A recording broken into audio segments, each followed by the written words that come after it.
در انجیل برنابا که الان یکی از انجیل های 100 انجیلی که 4 تا انتخاب شده بقیه همه طرد شده، بنابر کیف هنوز که هنوزه اسم محمد صلی الله علیه و سلم صراحتا ذکر شده. این انجیل برنابا و این نسخه عربی که دست من هستش، صفحه 48 فصل 41 صفحه 49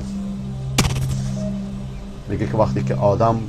بالای سرش دید لا اله الا الله محمد رسول الله،